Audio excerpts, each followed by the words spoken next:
Good morning po sa masisipag at dedicated na mga teachers ng Dipakulaw District. So, I am Julian M. Serafines from Ditale Elementary School. So, ang topic ko po ay Introduction to Microsoft Teams. First, let us know what is the goal of this training in MS Team. Number one, get understanding of what Microsoft Teams can do for you as a teacher and for our students, and highlight some key features to help increase your organization productivity and classroom instruction as well. So, ang Office 365 po ay napakaraming libreng applications at isa po dyan ang Microsoft Teams. So, magpo-focus lang po tayo sa Microsoft Teams. Yan.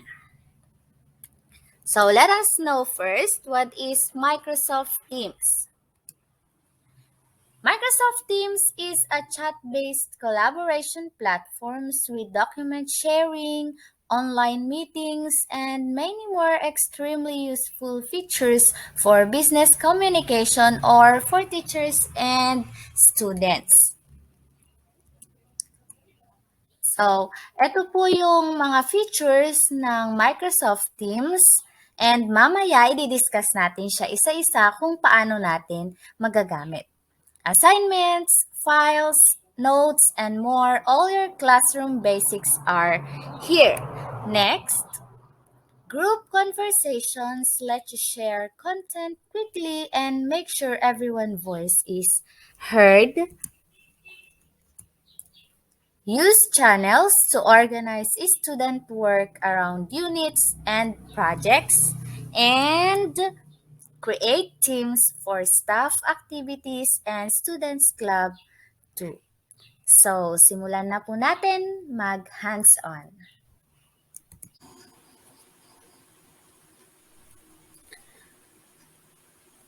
Meron po tayong dalawang way para ma-access ang ating Microsoft Team. Una, pwede nating i-download sa ating mga laptop or pwede din sa ating mga mobile phones. Para every time po na kailangan nating gamitin ay pindutin lang natin sa ating mga laptop yung downloaded MS Team natin.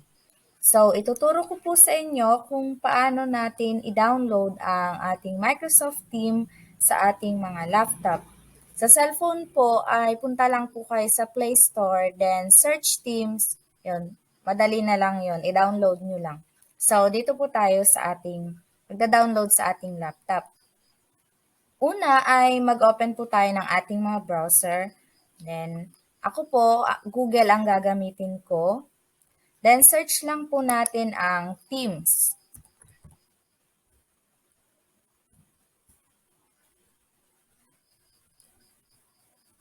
Yan. Makikita po natin, meron ditong video conferencing, meetings, calling, Microsoft Teams. Click lang po natin ito. Pag ganito na po yung nasa screen ninyo,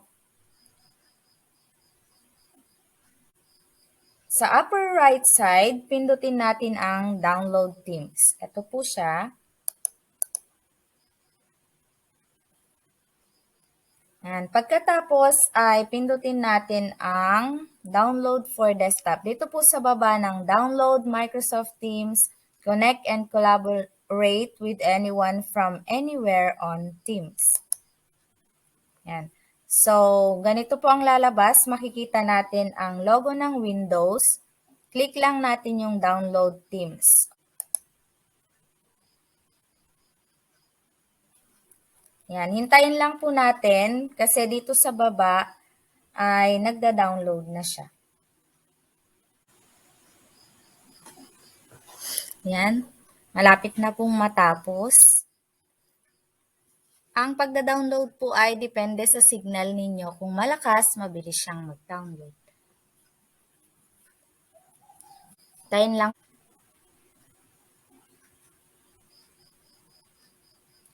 Yan, pag natapos na pong ma-download, click lang natin. Ito na po. makikita natin kapag tapos na siyang mag-download. Click lang natin, then run natin.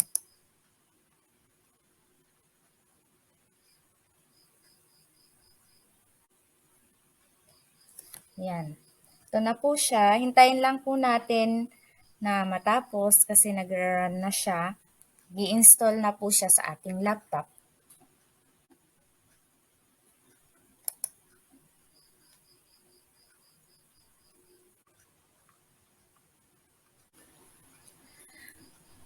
Pangalawang way po para ma-access natin ang ating Microsoft Teams is i-open natin ito mismo sa ating browser. So, dito po sa ating browser, ilagay lang natin sa web address, dito po sa taas, ang office.microsoft.com. Yan. Click lang po natin, search natin, or pwede din po nating i-search ang portal office.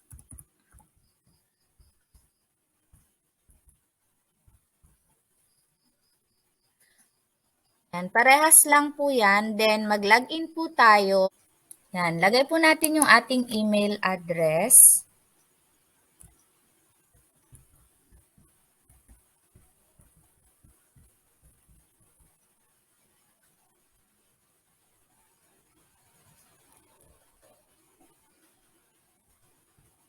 May tenant po siya na r3-1.deped.gov.ph.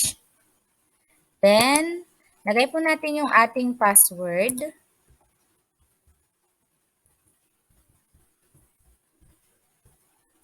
And sign in. Yan, kapag nakapag-login na tayo, ganito ang magiging interface ng ating Office 365.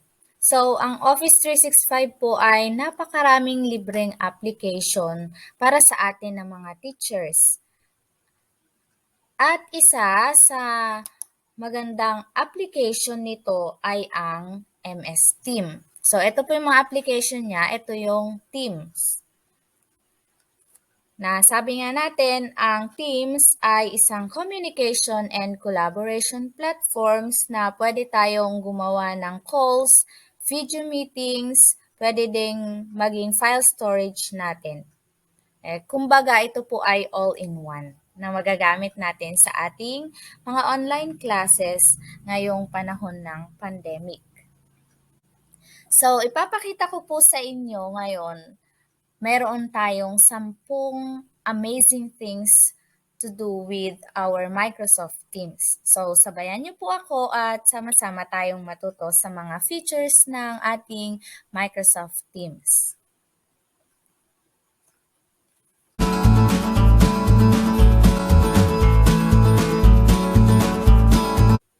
Ang Teams ay isang setup para sa isang specific group. Paano nga ba gumawa ng team para sa ating online class? Yan. Click lang po natin yung Teams dito sa application. Yan. Yan. So, andito na po tayo sa ating Teams. Sa left side po ng ating monitor ay mayroon tayong mga tabs. To, ang tawag po natin dito ay Pilot. Makikita din po natin dito ang Teams. Yan, click lang po natin ito. Then, ako po kasi meron na akong ginawang mga Teams. So, ituturo ko sa inyo paano po gumawa ng team. Dito po sa right upper corner ay makikita natin ang Join or Create Teams. Click lang po natin ito at magkakaroon po tayo ng interface na ganito. Po natin ang Create Team. Then, lalabas ito. Yan. Meron po tayong 4 types of team na pwede nating gawin. Yan. Meron for class, for professional learning community, for staffs, or others. So, dahil ito po ay para sa ating online class, itong training na ito, kaya piliin po natin yung class. Yan. Pag clinic po natin ito, lalabas itong create your team. So, lagyan po natin ng name yung ating team.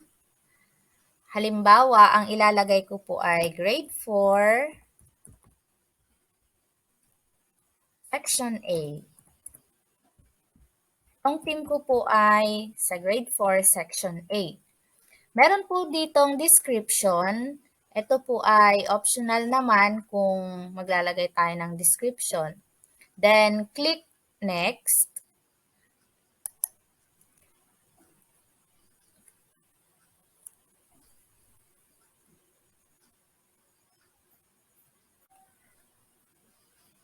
Dito po, kailangan nating maglagay ng mga pangalan ng students na kasama sa group natin. So, yung mga students po natin ay meron din silang 365 accounts. Tanong nyo po sa inyong mga ICT coordinator. Kapag meron pong account na 365, no need na kunin po natin yung kanilang mga account. Pwedeng i-type lang natin yung pangalan or apelyido ng estudyanteng i-add natin sa ating team. Halimbawa po, magbibigay ako ng pangalan ng estudyante namin.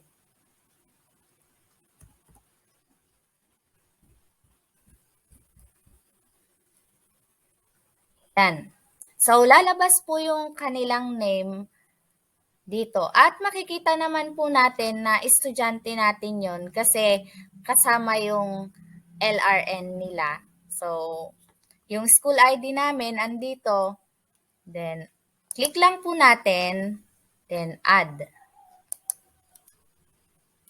Yan, kasama na po siya. Pwede po kayong mag-search ng mga student pa ninyo na gusto ninyong isama sa team. Close ko na po. Kunwari, nailagay ko na lahat. Ito na po yung ating team. Meron na tayong team. Dito po sa ating team ay pwede tayong mag-send ng mga messages. Dito po sa new conversation. Yan. Pwede po tayong tumawag, mag-send ng files, ng mga emojis. Ito po, may mga emojis dyan, GIF, stickers, at iba pa. Pwede tayong mag-attach ng file. Parang messenger lang. Yan. Dito po sa loob ng Teams natin, pwede tayong gumawa ng channel or sub-team. Yan. Dito po sa tabi ng ating team, merong tatlong dots. Or kapag tinapat natin yung ating cursor ay makikita natin more options button. Then click lang po natin. Lalabas po yung iba't ibang options. Then click po natin yung add channel.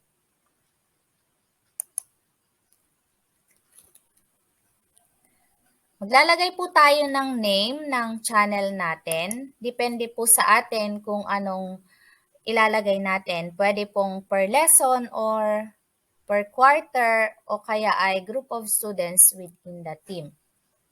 So, example po, ay gusto nating i-group ang grade 4 ng 4 groups. Limbawa, gagawa tayo ng group 1. Lagyan natin ng group 1, yun ang pangalan ng channel natin. Optional ang description, depende po sa inyo kung lalagyan ninyo. Then, punta po tayo sa privacy. Yan, pwede po tayong pumili dito. Pwedeng standard, everyone on the teams has access. Ibig sabihin, lahat yung nasa team po natin ng grade 4 ay pwedeng maka-access ng mga ilalagay nating files or call dito sa ating channel. Or meron din ditong private, specific teammates have access. Dahil ginawa naman nating sub-team ito, pwede nating i-click yung private na lang, i-private na lang natin para lahat lang ng nasa channel na ito, sila lang yung makaka-access ng mga files na ilalagay natin. Then, click Create.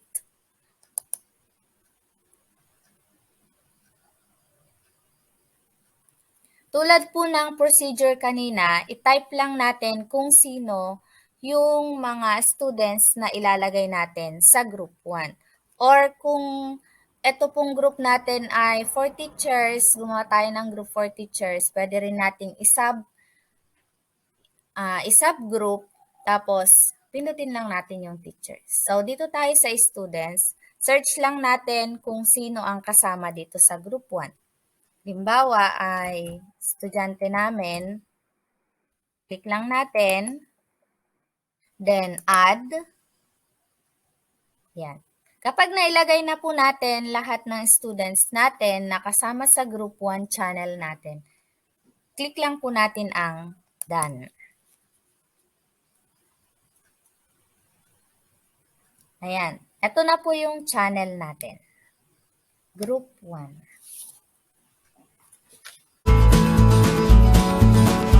Sa Microsoft Teams, possible din na mag-send tayo ng message gamit ang ating Teams.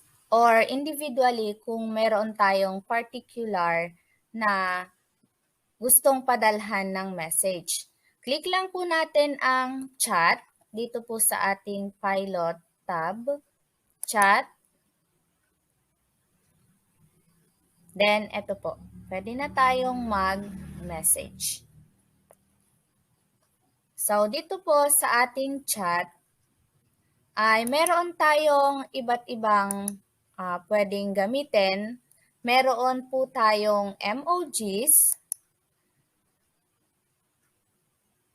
which is lahat ng emojis po dito ay animated.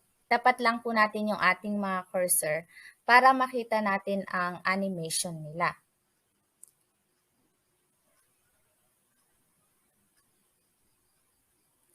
Meron din po tayong GIF. Ang GIF po ng MS Team ay powered by Giphy mismo na nasa internet. Kaya updated po ito. Meron din po tayong mga stickers. Ito po ay according to its category. Ito po yung mga category nila. Pwede kang mamili dyan.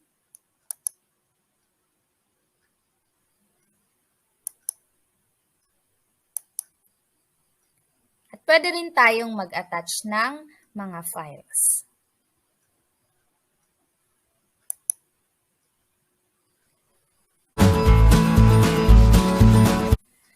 Isa rin sa mga bagay na pwede nating magawa gamit ang ating MS Team ay ang pag-share ng files. So, sa ating general page, punta po ulit tayo sa Teams.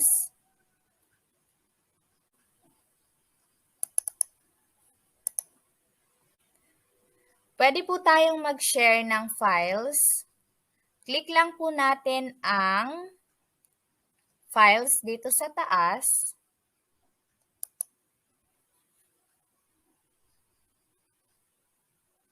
Paul, gusto po natin na galing mismo sa laptop natin ang ilalagay nating file.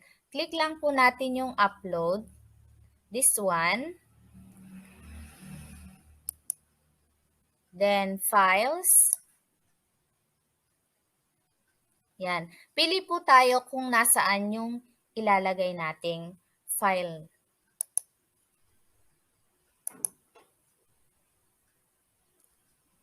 Then, open. Click lang po natin ito. And, yan. Uploading na po siya. Yan. Uploaded one item to general. Ito na po siya.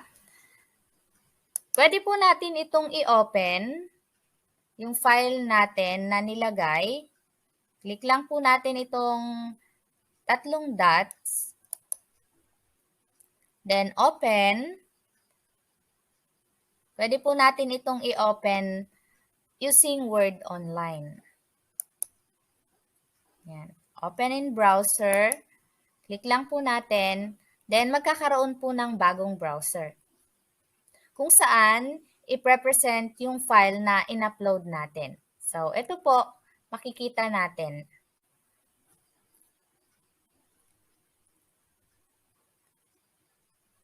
Kung mapapansin po ninyo, ay yung ribbon dito ay halos similar lang sa Word na naka-install po sa ating mga laptop. Pwede po tayong mag-encode dito.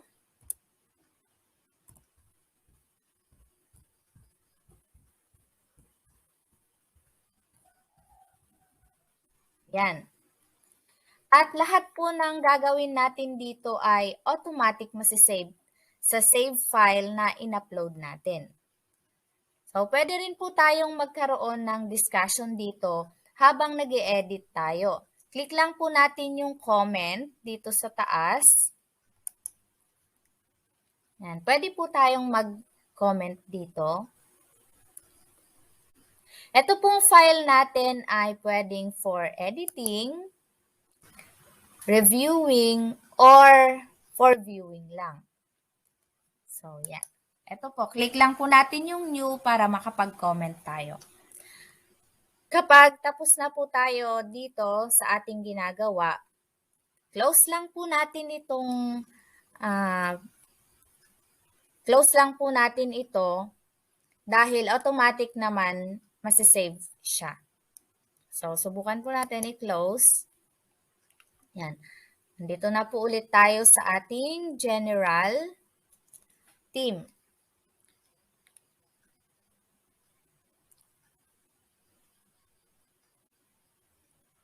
Yan. Tingnan po natin kung anong nangyari.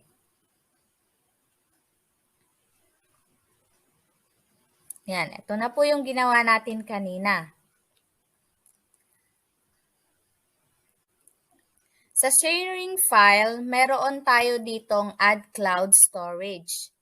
Kung gusto nating magdagdag ng additional repository, click lang po natin ito. Pwede po tayong maglagay ng files sa SharePoint, Dropbox, Box, Ignite, ShareFile o sa ating mga Google Drive.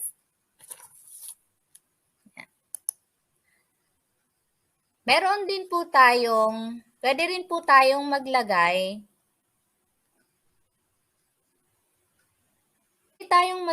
ng files sa ating SharePoint. Meron po tayong SharePoint. Meron tayong tatlong dot dito. Click lang po natin. Kapag click po natin ito, magkakaroon ito ng bagong tab. So, ito po siya. Ang SharePoint ay repository ng in-upload natin.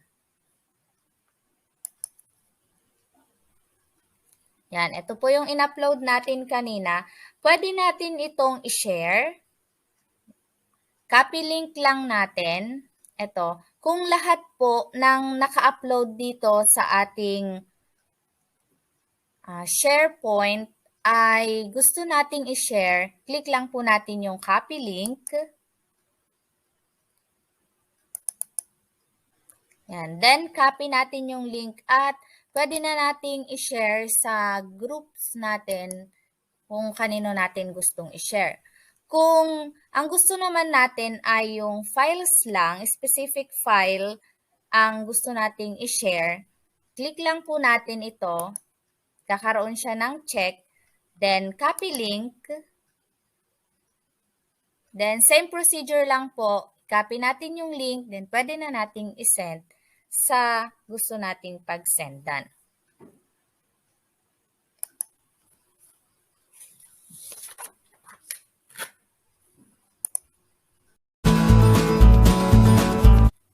Isa pang pwede nating gawin sa ating Microsoft Teams ay ang pag-set ng meeting gamit ang ating calendar. Balik po tayo dito sa may pilot tab natin. May makikita tayo ditong calendar. Click lang po natin. Click po natin yung calendar tab. Halimbawa ay Magkakaroon tayo ng meeting sa November 5 at 3 o'clock p.m. Lagay lang po natin dito, itapat natin, then click. Lalagay na po natin yung details ng gagawin nating meeting. So, add title. Halimbawa ay Grade 4 First Meeting.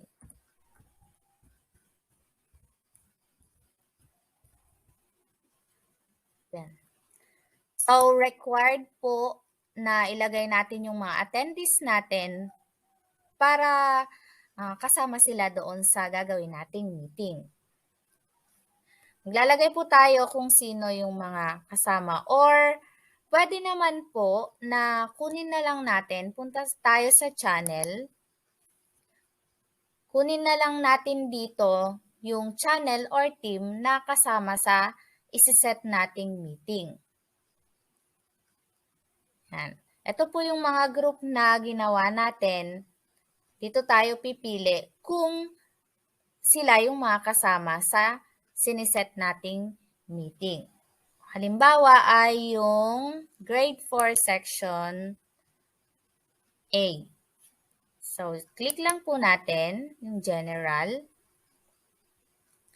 Then, pwede po ninyong i-set up ang meeting kung gusto nyong every day, every weekday, weekly, monthly, yearly, or pwede nyo pong i-custom. Kaya na mismo ang maglagay dito ng date and time ng inyong meeting. Then, yan. November 5, 3 o'clock p.m. All day. Kung gusto nyo pong all day. Then, kapag pinindot po natin ito, yung parang calendar dito sa baba niya, makikita po natin lahat ng details na ginawa natin. Yan, ito po. Kapag time na para sa ating meeting, click lang po natin yung join, this one. Then, ito po yung magiging interface ng ating meeting. So during video calls or meetings, possible din na magpalit tayo ng background para hindi naman makita kung ano man yung background natin during video calls. So merong feature na pwedeng magamit sa Microsoft Teams. So halimbawa, ito yung calls natin. Pwedeng bago ka mag-join dun sa conference na ginagawa natin, punta tayo dito sa icon na to, click natin to, at magkakaroon ka ng mga options. So, kung gusto natin i-blur lang yung ating background, so nandito ka sa window na to halimbawa, at magiging blurred yung background mo. Or pwede kang mamili sa mga available background settings na meron ang Microsoft Teams. Kung wala ka namang magustuhan dito sa mga background na to, pwede kang mag-add new at kumuha sa folder mo ng mga pictures na gusto mong maging background. Meron tayong ongoing video call or meetings, pwede po natin itong i-record para pwede nating balikan kung meron tayong gustong balikan pagkatapos ng meeting. So, ito po, kapag andito tayo, galaw lang natin yung cursor natin para lumabas itong mga option na ito. Then, meron pong tatlong dot dito, more option buttons. So, click lang po natin, lalabas ang iba't ibang options. At andito po ang start recording. Pero, reminder po, dapat alam ng mga kasama natin sa meeting na i-record natin ang meeting na gagawin natin. Makikita po dito, start recording, click lang natin. Yan. Magka-count po yung oras na nagre-record na tayo. dito. Yan, meron po siyang recording button na andito. Tapos, meron pong tayong makikita sa bandang taas na your recording. Yan, you are recording this meeting and meron po siyang reminder. Ito.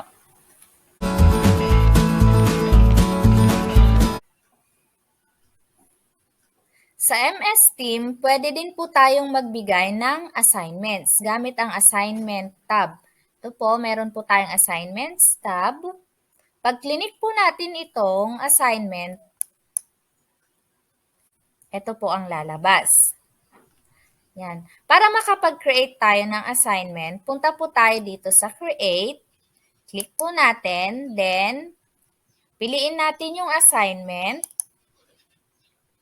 Ang magiging interface ng ating screen. So, maglalagay po tayo ng title. Halimbawa, ang title natin ay about Photoshop. Yan. Then, instruction sa ating assignment.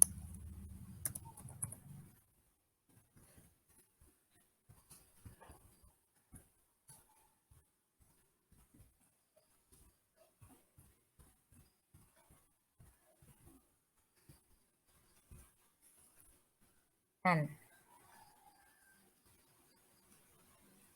Then, sa ibaba po nito ay pwede tayong mag-insert ng mga resources, ito po attach, para magamit nila sa gagawin nila. Or, pwede po tayong maglagay ng rubrics gawa ng kanilang assignments. Click lang po natin yung rubrics, add rubrics,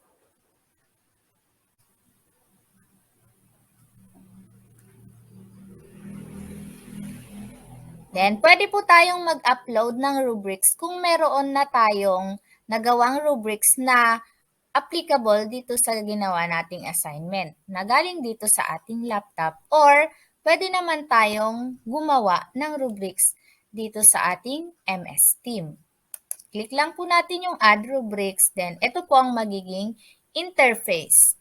Then, i-yes po natin yon para yung points na ilalagay natin ay yun yung makakount.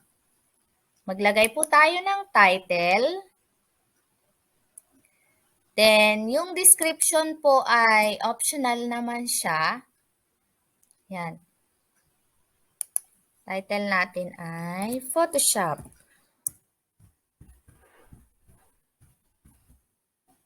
Title ng assignment natin ay Photoshop. Then, ito po yung mga criteria na gagawin natin. So, halimbawa, yung unang item ay 25%. Unang item ko ay 25%. Halimbawa, nakapaglagay ka na dyan. Makapag-add tayo ng another criteria ay click lang po natin yung plus button. Yan, mag-a-add tayo. Next, item ko ay 25% din. Then, add lang. And the third item ko ay 50%. So, total of 100%. Pagtapos na po nating malagyan itong mga ito, attach lang natin. Click natin yung attach.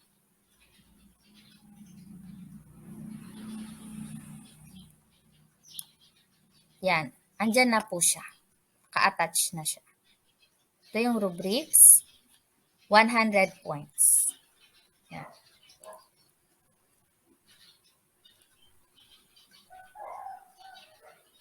Then, ilagay natin yung assign to all students. Yan, to all students para lahat sila maka-access. Then, pwede rin tayong maglagay ng due date at saka time para sa kanilang activity. Yan. Kung ayaw pa po nating i-assign sa team natin yung ginawa nating assignment, pwede lang nating i-save at pupunta po ito sa draft section. So, lahat po ng ginagawa natin ay nasa draft section. Ito po, pupunta sa draft section ng assignment. Kung gusto naman natin na i-assign na sa kanila, click lang po natin yung assign. Yan. Andito na po siya sa assigned task. Yan, assigned task, may due date at due time. At lahat po ng kasama natin sa team ay makakatanggap ng notification about assignment. Ayan, ganito po. Yan, may notification siya na lalabas. Then, kapag nakapag-submit ka na, dito po sa return, kapag nakapag-submit na sila, makikita po natin yung assignment, yung mga pangalan ng nag-submit. At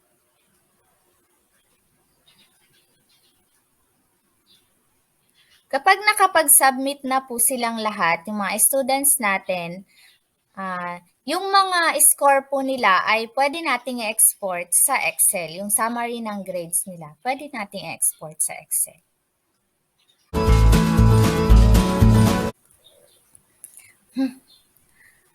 Pwede din po tayong magbigay ng quiz sa ating MS Team. Ang maganda po dito, pwede po nating ma-check online. Punta lang po tayo sa assignments. Click lang na po natin, then click create. Piliin po natin yung quiz. Then click po natin ito. Then dito po may lalabas na create a quiz assignment.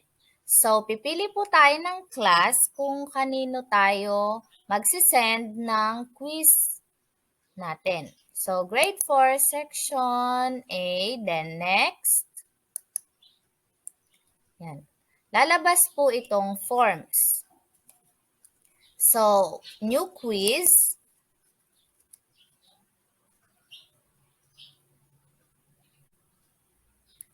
Dito po sa untitled quiz, dito po natin ilalagay yung title ng gagawin nating quiz.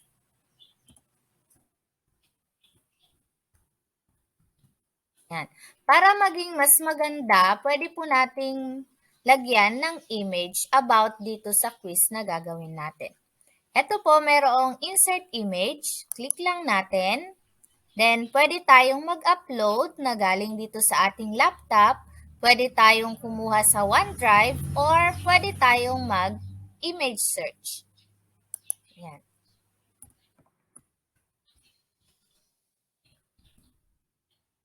Search lang natin. Then, lalabas po dito yung mga result ng sinearch natin.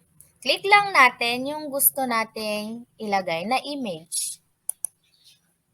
Then, add. Yan. Kakaroon po yan ng picture. Then, para po makapag-create tayo ng mga questions, add new lang. Add new. Then, pwede tayong pumili dito kung anong kind ng quiz ang gagamitin natin. Kung ito ay multiple choice, text, o kaya rating. Yan. Halimbawa, ang gagawin po natin ay multiple choice. Click lang po natin yung choice. Then, yan. Dito natin ilalagay yung ating question. Halimbawa, what is Photoshop?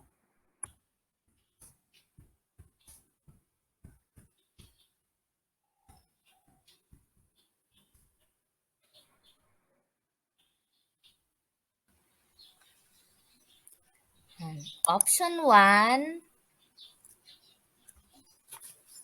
is image editing software. Then next, option 2 ay word generator.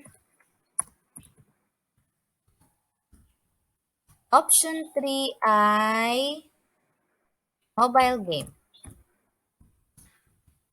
Yan. meron na tayong na-create na quiz. Question number 1. So, dito po sa gilid, kapag tinapat natin yung cursor natin sa mga options, may lumalabas ito sa gilid na delete image o kaya ay display a message to respondents who select this answer or correct answer, check mark. Okay, dito po sa display a message to respondents who select this answer, pwede nyo pong ilagay dito yung discussion nyo kung bakit tama or bakit mali yung sagot na pinili nila.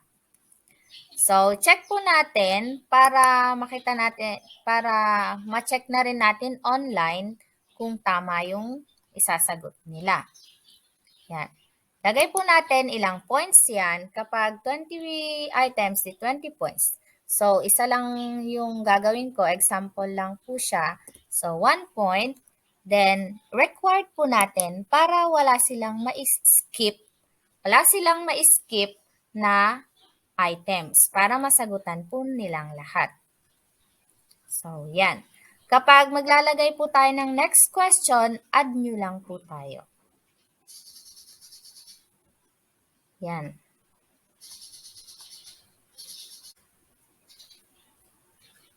Pwede po nating i-preview para makita natin ang student view kapag sumagot na po sila. Kapag tapos na po natin gawin yung mga items sa quiz natin. So, ito po yung computer view. Yan, pwede silang sumagot dyan. Click lang nila kung anong sagot nila. Halimbawa, option 1, lang nila, then submit.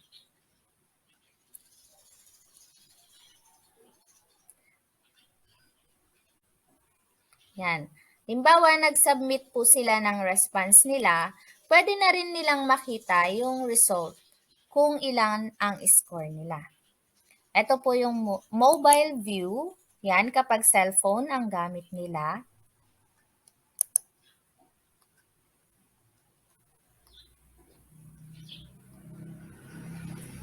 Ito po yung makikita nila kapag nakapag-submit na sila. Pwede po nilang ma-view yung result kung ilan ang score nila. Click lang yung view result. Yan. Ito po yung points nila. Done. Para makita natin ang responses natin, click lang po natin yung assigned. Tapos, click natin yung inassign nating assignment or quiz. Then, dito po ay mayroong lalabas na mga responses, pangalan at saka yung score nila. Kapag po nakapagsagot na silang lahat, ay pwede po natin i-export ang summary ng result nila into Excel. Yan, dito po sa tatlong dots na ito, export to Excel. Yan, meron na tayong class record. Sa MS Team, madali din pong mag-gather ng mga records ng class natin tulad ng grades and attendance. Dahil nagbigay na po tayo ng assignments at saka ng quiz, yung mga scores po nila ay mapupunta sa grades tab. Ito po yung grades tab. Click lang natin yan. Lahat po ng activities na ginawa natin at pangalan ng bata na kasama sa team natin ay lalabas dito, pati po ang scores nila. Yan. Kapag kumpleto na po sila, yung mga ginawa nilang activities, submitted na lahat, pwede nating i-export to Excel. Meron na tayong class record. So, for attendance naman po, makukuha natin ito during our video calls. Limbawa, andito po tayo, gagawa tayo ng video call. Lahat po ng naka-attend ay makikita po natin dito. Yan, sa show participants. Ito po, sa participants.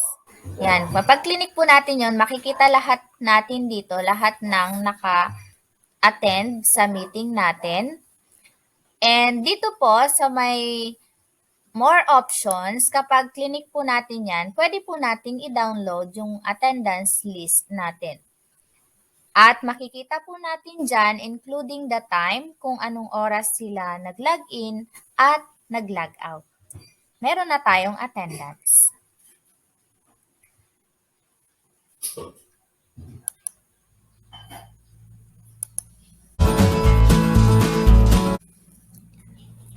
Siyempre po, mas effective ang ating online class kung makikita ng kausap natin sa meeting ang ating visual aids.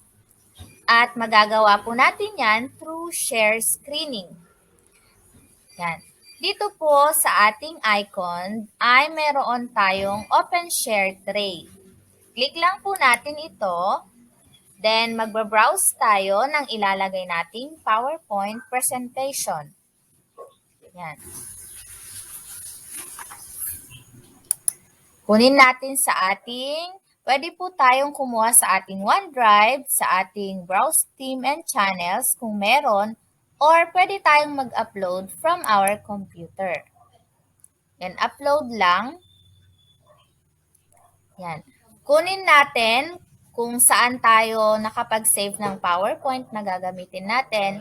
Punta tayo, then select natin yung PowerPoint na i-present natin. Click Open.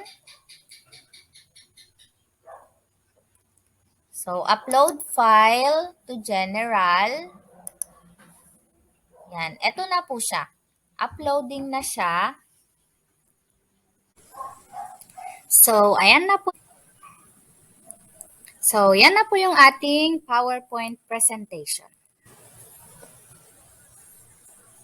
I-end ko po ang aking discussion sa isang quotation.